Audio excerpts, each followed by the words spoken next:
Cinema television ಜರ್ನಿಗಳಲ್ಲಿ ಇಷ್ಟು ವರ್ಷ ಕಳೆದಿದ್ದು ನಮ್ಗೆ ನಿಜಕ್ಕೂ 18 ವರ್ಷ ಆಗಿದೆ ಅನ್ನೋದ್ರದ್ದು ಕಿಂಚಿತ್ ಅಂದಾಜು ಕೂಡ ಅವರಿಗೂ ಇಲ್ಲ, ನಮಗೂ ಇಲ್ಲ. ಕರೋನಾ ನಂತರ ರೀಸೆಂಟಾಗಿ ಒಂದ್ಸತಿ ಸಿಕ್ಕಿದಾಗ ಶುರು ಮಾಡಬೇಕು ಒಂದೇ ಹೇಳಿದ್ದು, ನಾನು ಹೊಸ ಕುದುರೆನೇ ತುಂಬ ಇಷ್ಟಪಡೋದು ಅಂತ ಒಂದು ಹಿಂಟ್ ಕೊಟ್ಟರು ನನಗೆ. ಅಲ್ಲಿಂದ ಹೊಸಬ್ರನ್ನ ಹುಡುಕಿ ಸಿಕ್ಕದ, ಇವರಿಬ್ರು ಸಿಕ್ಕಿದ್ರು. ಇದಕ್ಕೆ ತುಂಬ ಗುದ್ದಾಡಿದ್ದೀವಿ ನಾವು. ಅಂದರೆ ಹೊಸ ಮುಖ ಅಂದರೆ ಇನ್ಫಿನಿಟಿ, ಅದು ಯಾರು ನೀವು ಆ್ಯಕ್ಟ್ ಮಾಡ್ಬೋದು, ಯಾರು ಬೇಕಾದ್ರೆ ಆ್ಯಕ್ಟ್ ಮಾಡ್ಬೋದು.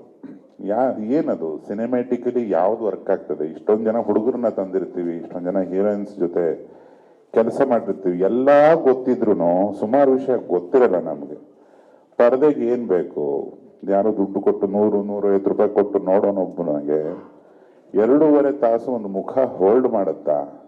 ಚಿಕ್ಕ ಪಾತ್ರ ಇರ್ಬೋದು, ಔಟ್ ಆಫ್ ಫೋಕಸಲ್ಲಿ ಬಂದು ಹೋಗೋನು ಕೂಡ ಒಂದು ಸಿನಿಮಾನ ಬೋರ್ ಹೊಡಿಸ್ಬೋದು.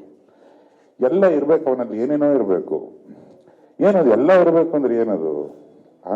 ನಟನೆ ಕಮ್ಯುನಿಕೇಟ್ ಆಗಬೇಕು, ಇಡೀ ಸಮಾಜಕ್ಕೆ ಒಂದು ಕನೆಕ್ಟಿಂಗ್ ಕೇಬಲ್ ಎಳಿಬೇಕು ಪರದೆಯಿಂದ. ಒಬ್ಬ ನಟ ನಾವು ಏನೇನೋ ಬರಿತೀವಿ, ಆ ಬರ್ದಿದ್ದೆಲ್ಲದು ಕಮ್ಯುನಿಕೇಟ್ ಆಗಲ್ಲ, ಸುಮಾರು ಹರಿತೀವಿ ಅದೇ ಥರ.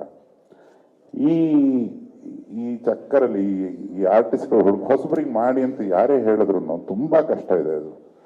ಏನು ಹೊಸಬ್ರು ಅಂದ ತಕ್ಷಣ ಒಂದು ಸೆನ್ಸ್ ಇರಬೇಕು. ಅಂದ್ರೆ ಇವತ್ತಿನ ಕಾಲಕ್ಕೆ ಏನು ಬೇಕು, ಒಂದು ಹಸಿವಿರಬೇಕು, ಪ್ಯಾಷನ್ ಇರಬೇಕು. ಇಷ್ಟು ಜನ ಹೊಸಬ್ರನ್ನ ತಗೊಂಡ್ಬಂದಿದ್ದೆಲ್ಲ ಅವ್ರ ಪ್ಯಾಷನನ್ನು ನಾವು ಬಳಸಿ ಸ್ನೇಹಿತರಾಗಿ ಅವರಿಗೆ, ಅಂದರೆ ನಾವು ಇವ್ರು ತಂದ್ರು ಅಂತ ತುಂಬ ಜನ ಹೇಳ್ತಾರೆ, ಬಟ್ ಅವ್ರ ತ್ಯಾಗಗಳು ನಿಮ್ಗೆ ಗೊತ್ತೇ ಆಗೋದಿಲ್ಲ. ಸೊ 3 ಜನರಲ್ಲೂ ಆ ತ್ಯಾಗದ ಗುಣ ಇದೆ, ರೊಚ್ಚಿದೆ, ಹಸಿವಿದೆ. ಅದು ತುಂಬ ಖುಷಿ ಕೊಡುತ್ತೆ. ಅದಕ್ಕೆ ನಾನು ಕಾರ್ಯಕ್ರಮದ ಬಿಗಿನಿಂಗಲ್ಲೇ ಕೇಳಿದೆ, ತುಂಬ ಹರಸಿ ಹೊಸಬರು ಬೇಕು, ತೀರಾ ಅಂದರೆ ತೀರಾ ಅವಶ್ಯಕತೆ ಇದೆ ಅಂತ ಮತ್ತೊಮ್ಮೆ ಕಳ್ಕಳಿಯಿಂದ ಕೇಳ್ಕೊತೇನೆ. ಆ ಜರ್ನಿ ನಾವು ಯಾವಾಗ ನಾವು ಹೊಸಬ್ರ ಜೊತೆ ಜರ್ನಿ ಮಾಡ್ತೀವೋ ಅವರಿಗೆ ಗೊತ್ತಿದ್ದಂಗೆ ಸುಮಾರು ವಿಷಯ ನಾನು ಕಲಿತಿರ್ತೀನಿ. ಅವ್ರು ಹೇಳ್ತಾರೆ ಇವರಿಂದ ಏನೋ ಕಲಿತೆ ಅಂತ. ನಮಗೂ ಸಾಕಷ್ಟು ವಿಷಯಗಳು ಗೊತ್ತಾಗುತ್ತೆ. ಅವರ ಎನರ್ಜಿ ಲೆವೆಲ್ಸು, ಅವರಲ್ಲಿ ಬಿಡೋ, ಅವರ ಒಂದು ಅಟ್ರಾಕ್ಷನ್, ಅವ್ರ ಜನ್ಜಿ. ಇವಾಗೇನು 1 ಸೆಕೆಂಡಿನ ಪ್ರೊಮೋಗಳು ಬೇಕಂತ, ಇವಾಗ ಒಂದು ನಿಮಿಷದ ಪ್ರೊಮೋ ನೋಡೋಕ್ಕೂ ಪೇಷನ್ಸ್ ಇಲ್ಲ, ಕೈ ಹಿಂಗೆ ಹೋಗ್ತಾನೇ ಇರುತ್ತೆ. ಎಕ್ಸಸೈಸ್ ಥರ 20 ಸೆಕೆಂಡಲ್ಲಿ ಎಲ್ಲದನ್ನು ಹೇಳಬೇಕು. ಬೋರ್ ಆಯ್ತಾ ತೆಗೆದು ಸೈಡಿಗೆ ಇಟ್ಬಿಡ್ತೇನೆ. ಅದೇ ತಲೆಮಾರಿದು. ಯಾಕೆ ಅವ್ರಿಗೆ ಬೋರ್ ಹೊಡೆಯುತ್ತೆ? ಹೆಂಗೆ ಅವ್ರನ್ನ 2 ತಾಸು ಗಂಟು ಹಾಕಬೇಕು? ಯಾಕೆ ನಗ್ತಾರೋ ಅವರು? ಚಿಕ್ಕದಾಗ ಒಂದು ಪೀಜೆ ಬೋರ್ ಜೋಕು, ಯಾವುದೋ ಒಂದು ಆರ್ಡಿನರಿ ಜೋಕ್ ಮಾಡಿದ್ರೆ ನಗರ, ಅವನ ಹತ್ರ ಕೂಡ ಸೇರಿಸಲ್ಲ ಅವರು. ಅವ್ರದ್ದು ಲೆವೆಲ್ಗಳೇ ಬೇರೆ ಆಗ್ಬಿಟ್ಟಿದೆ. ಅಂದರೆ ಈ ತಲೆಮಾರಿನ ಪ್ರೇಕ್ಷಕ ವರ್ಗದ ಯೋಚನೆಗಳು ಅದು ಎಲ್ಲಿಗೋ ಇದ್ದಾವೆ. ಅವು ಎಲ್ಲವನ್ನೂ ನಾವು ತಿಳ್ಕೊಬೇಕಂದ್ರೆ ಅವ್ರು ಸಹವಾಸ ಮಾಡಲೇಬೇಕು.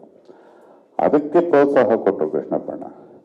ತಿರ್ಗಾ ಅವರಿಗೆ ಆ ಹೊಸಬ್ರು ಮೋಹ, ನನಗೆ ಅದೇ ಇಷ್ಟ ಆಗೋದು. ಹೊಸ ಕುದುರೆ ಮೇಲೆ ನಾನು ಬಾಜಿ ಕಟ್ಟೋದು ನನ್ಗೆ ಇಷ್ಟ ಆಗುತ್ತೆ. ಆ ಕುದುರೆಗಳು ಓಡಿಸೋದು ಅಂತ ಅಂದರು.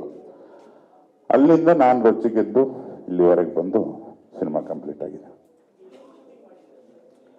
2 ರಾಜ್ಯಗಳಲ್ಲಿ ಆಗಿದೆ, ಸುಮಾರೊಂದು 12-13 ಜಿಲ್ಲೆಗಳಲ್ಲಿ ಆಗಿದೆ. ಕರಾವಳಿಯ ಎಲ್ಲ ಜಿಲ್ಲೆಗಳು ಶೂಟ್ ಆಗಿದೆ.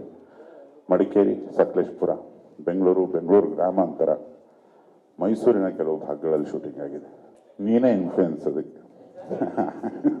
ಆದಿವಾಸಿ ಕಾಂಟ್ರಾಸ್ಟ್ ಅದು.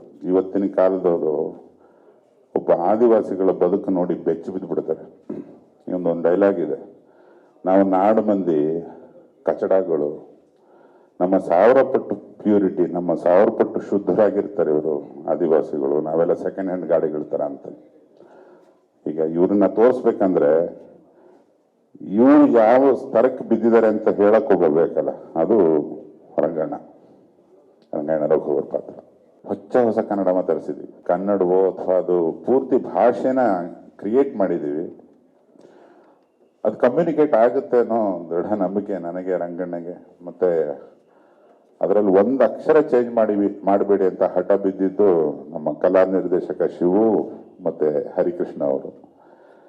ಅದು ನೀವು ಸ್ವಲ್ಪನೇ ನೋಡಿದ್ರಿ ಇವತ್ತು ಅವರ ಅಭಿನಯನ. ಇಡೀ ಅವರು ಮತ್ತೆ ಅವರ ಆದಿವಾಸಿ ಕ್ಯಾಂಪಿನ ಎಲ್ಲ ಪದಗಳು ಕ್ರಿಯೇಟ್ ಮಾಡಲ್ಪಟ್ಟ ಪದಗಳು, ಅವು ಯಾವುದೂ ಇಲ್ಲ. ಅಂದರೆ ಒಂದು ಆಲ್ಮೋಸ್ಟ್ ಒಂದು ಭಾಷೆನ ರಿಸರ್ಚ್ ಮಾಡಿ, ಅಂದರೆ ಒಂದ್ಸತಿ ಹೇಳಿದ ಪದ ಮತ್ತೊಂದ್ಸತಿ ಮುಂದೆ ಬಂದಾಗ ಅದೇ ಥರ ಇರಬೇಕು, ಆ ಥರ ಕೂತ್ಕೊಂಡು ಕೆತ್ತಿರೋ ಪದ ರಚನೆ ಇದೆ. ಅದನ್ನ ಊರಾಗಿದ್ದಕ್ಕೆ ಮಾಡಿದ್ದಾರೆ, ಯಾರ ಕೈಲೂ ಸಾಧ್ಯ. ಅದು ಹೆಂಗೆ ಬರೆದದ್ದನ್ನೇ ಹೇಳ್ತಾರೆ ಅನ್ನೋದು ನನಗೆ ಇದುವರೆಗೂ ಅರ್ಥ ಆಗಿಲ್ಲ, ಮುಂದೆ ಅರ್ಥ ಆಗೋದು ಬೇಡ. ನಿಮ್ಮ ಪ್ರತಿಭೆಗೊಂದು ರಾಯಲ್ ಸಲ್ಯೂಟ್.